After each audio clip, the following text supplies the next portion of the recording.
Polisi hingga kini masih memburu pembunuh dan perampok pemulung di Bekasi, Jawa Barat. 1 dari 2 pemulung tewas setelah dianiaya.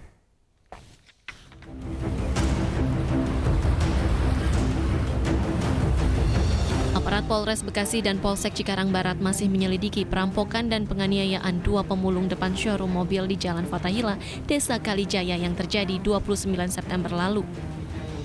Polisi telah menggelar olah tempat kejadian perkara dan meminta keterangan 8 saksi. 2 pelaku kini dalam pengejaran setelah ciri-cirinya diketahui dari rekaman CCTV yang ada di lokasi kejadian. Sedang melakukan pendalaman di beberapa titik yang memungkinkan tempat yang diduga pelaku ada di situ. Tapi untuk identitasnya kita belum, tapi kita upaya dari ciri-ciri yang kita bisa lihat lewat CCTV. Dalam perampokan ini, 1 pemulung bernama Udin Rojudin 80 tahun meninggal dunia di lokasi. Sementara rekannya bernama Budi, saat ini kondisinya koma dan dirawat intensif di Rumah Sakit Umum Daerah Kabupaten Bekasi. Korban selamat ini menjadi saksi kunci kejadian ini. Sebelumnya pada 29 September lalu, warga Jalan Patahilu, Cikarang Barat, Kabupaten Bekasi, Jawa Barat, dikejutkan dengan 2 pemulung bersimbah darah di depan showroom mobil. Dalam rekaman CCTV milik showroom, keduanya ternyata dianiaya dan dirampok oleh 2 orang pelaku.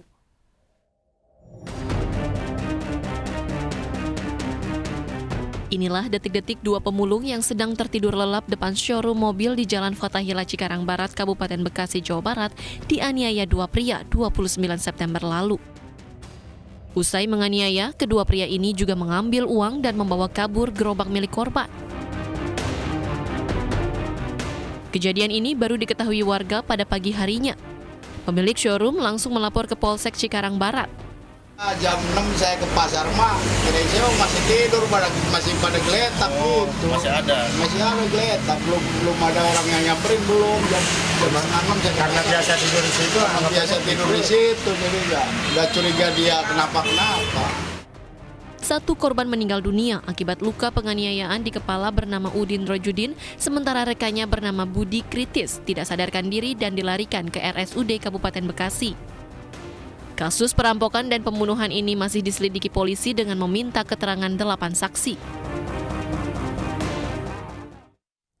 Belasan remaja terduga pelaku tawuran di Palmerah, Jakarta Barat ditangkap polisi. Proses pemulangan para remaja kepada orang tua diwarnai isak tangis.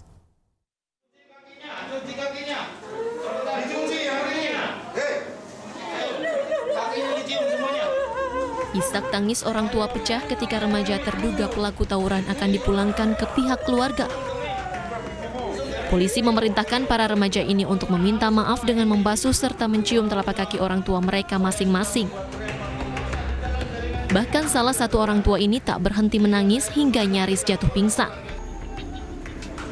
18 remaja ini ditangkap petugas dari Polsek Palmerah, Jakarta Barat karena kasus kenakalan remaja dan tawuran menggunakan senjata tajam yang memanfaatkan fitur live di media sosial.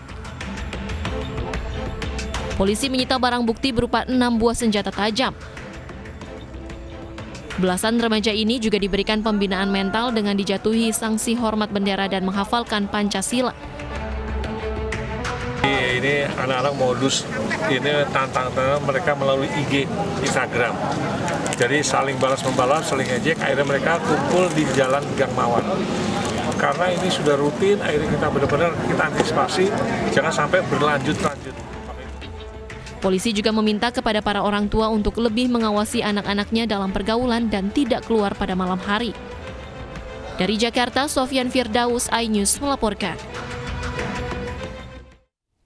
Amin Subandrio, Kepala Lembaga Biologi Molekuler Eijkman, tengah mengembangkan vaksin merah putih untuk COVID-19.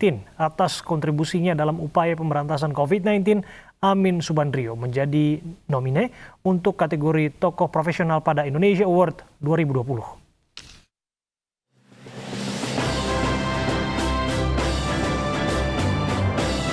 Amin Subandrio, Kepala Lembaga Biologi Molekuler Eijkman, sedang mengembangkan vaksin merah putih, vaksin untuk virus corona. Vaksin COVID-19 ini dikembangkan dengan platform subunit protein rekombina. Hingga bulan September ini vaksin sudah 50% selesai.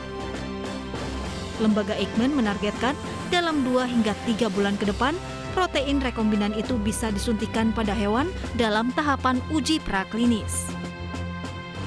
Pengujian praklinis itu diharapkan sudah selesai pada awal 2021 dan bibit vaksinnya bisa diserahkan ke PT Bio Farma agar bisa disiapkan untuk uji klinis fase 1 pada manusia pada trimester kedua tahun 2021.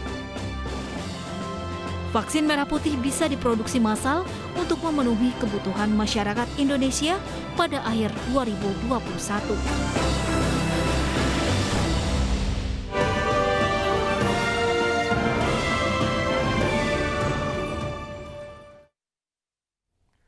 Mulai hari ini pemerintah Kota Bekasi batasi aktivitas warga hanya sampai jam 6 sore. Informasi selengkapnya akan kami hadirkan usai jeda berikut.